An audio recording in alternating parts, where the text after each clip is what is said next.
Santorum held town halls. If Barack Obama is reelected, you, every person in this room, will be the generation that lost America. Gingrich did breakfast meetings. All of this is only possible if I win the South Carolina primary. Huntsman cheered for the Clemson Tigers. Running for president of the United States, South Carolina is mighty important in that process. And where are you going to meet some of the great local people? You're going to meet them at the football game. So we're here cheering for the Orange. But it was Romney who scored the endorsement of the popular governor of the Palmetto State. A lot of us stood in line at her door, hoping to win her endorsement. I could not be more proud than to have on the stage with me, ready to make that endorsement, your governor, my friend, Nikki Haley. This is a governor that made hard decisions, cut taxes in his state 19 times, balanced his budget with an 85% Democratic legislature. Now that's what we need in a president. So what is it about South Carolina that makes it so critical? Our voters truly represent the three pillars that are traditional pillars of the Republican Party. The social, the fiscal, and the military conservatives are well represented here in South Carolina. We call it sharp elbows in the state of South Carolina. Since 1980, South Carolina's first in the South primary has picked the GOP nominee every time. Whoever has won the Republican primary in South Carolina has gone on to get the nomination. Anyone that discounts South Carolina is making a huge mistake. And it is a tough place for moderates like Huntsman, who compounded his moderation by serving as President Obama's ambassador to China. We're looking for a candidate who understands the whole spectrum of constitutional conservatism. So we're not looking for a candidate who says there has to be a timeout on any part of that. But even staunch conservatives have a tough time if that vote is divided among several candidates with similar views. That's what happened to our friend Mike Huckabee in 2008. Well, obviously tonight, we wanted to come here and to declare a South Carolina victory. We got awful close. Unfortunately, in politics, close doesn't count for the first slot. Doesn't count for the first fly. Wow, that's our pal Mike Huckabee. From lovely Charleston, South Carolina, former Governor Mark Sanford joins us. Governor, nice to see you. And from the state capital of Columbia, Chad Connelly. You just saw him in that piece, South Carolina's GOP party chairman. Gentlemen, welcome.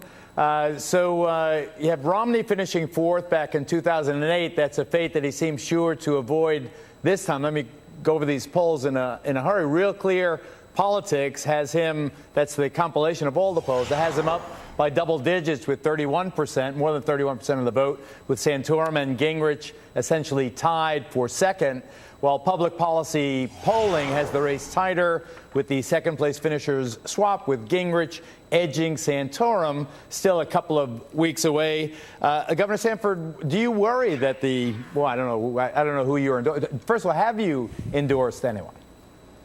No. Governor, have you? I've not. You have not. Do you want to right now? Well, let me think on that. How about that? I'd love to, but we'll wait on that one tonight. Do you think that my premise is correct and that Governor Romney, although the front runner, will be catapulted to victory in South Carolina, even though he's a semi-moderate, because there's so many other to the right of him who will split that conservative vote? No, I think you're definitely onto something. I mean, what you have certainly on the right, if you want to call it that, of where Romney might stand, is a splintering of the vote between, Perry, Santorum, Gingrich, Paul, go down the list. But that same dynamic, though, I think is going to play itself out in very hard form here in South Carolina over the next couple of weeks after New Hampshire wraps up. When I heard a teaser, somebody said it's a place of strong elbows. I think it's going to be a very vigorous contest here in South Carolina. I don't think you'll see Romney's lead as it now stands hold. I think it's going to be a very tight race. I think that you're going to see the super PACs play in earnest because of the cost of doing so in this state versus a lot of other states down the line. I think that it's something of Custard's last stand for a number of these candidates. Either they make it here or it's over. So I think it's going to be really, really heated and much closer than the polls now suggest. Do you think that between Santorum and Gingrich, who are dueling for second and third place, who has a message that resonates more with what Chad Connelly, our other guest tonight, called the fiscal, social, and military conservatives? Hey, Geraldo, Well, how you doing? you know, Tonight. Well, I'm going to lose the governor's satellite, Chad, and then I'm going to come to you. We're going to lose him on the bird in just a minute. But go ahead, Governor. You answer first, then I'll go to Chad. Well, what I'd say is that's what we're going to see over the next 2 weeks. What I'd say is that I think that Ron Paul probably owns the economic conservative angle, given what he's been talking about for quite some time with regard to constitutional limitations on government. So I think he owns that niche. I think that if you look at social conservatives and if you look at sort of the military retiree base of this state, it's fairly evenly divided between Santorum and Gingrich and Perry, which is what makes it tough for all of them, given the fact that there is such division amongst the four of them. Okay, I'm going to lose you in 30 seconds. Now we'll go to the aforementioned Chad Connelly. Do you have a favorite, sir? Well, no, I don't have a favorite. I'm the head cheerleader for South Carolina. I got to tell you, though, Geraldo, I've really enjoyed all the news coverage about South Carolina, even in the past few days. It's exciting as a South Carolinian, as chairman of the party, to realize that everybody's talking about our state.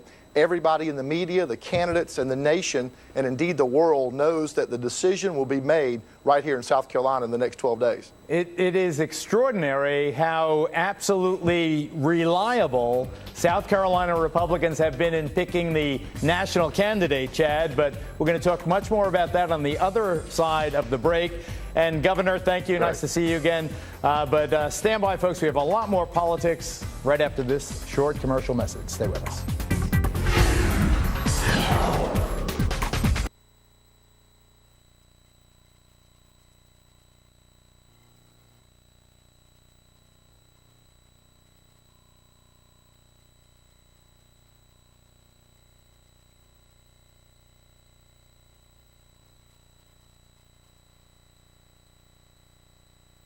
Has not yet made the decision on whether to seek re-election. We wish her all the best and remember those who fell in Tucson, Arizona.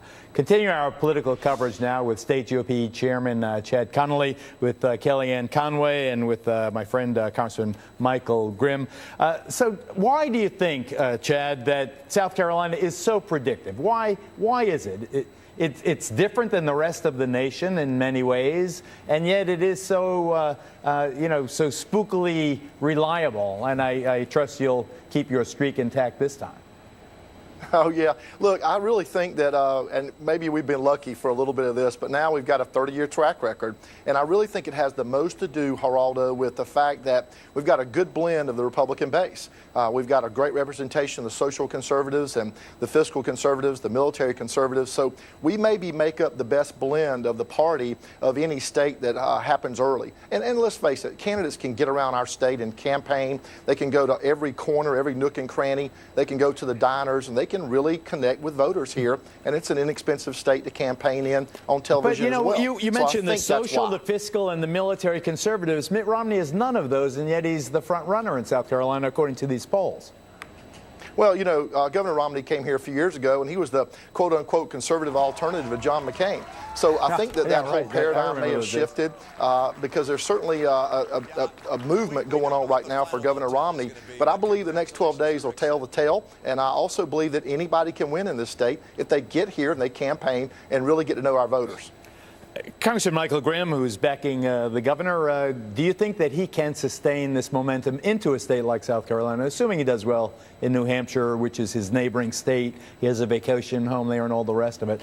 That's your home turf in a sense. South Carolina is a little different. Sure. Do you think that the hammering he's going to get from Newt Gingrich will make a difference in the next couple of weeks? I think ultimately the momentum is with him. There's no question.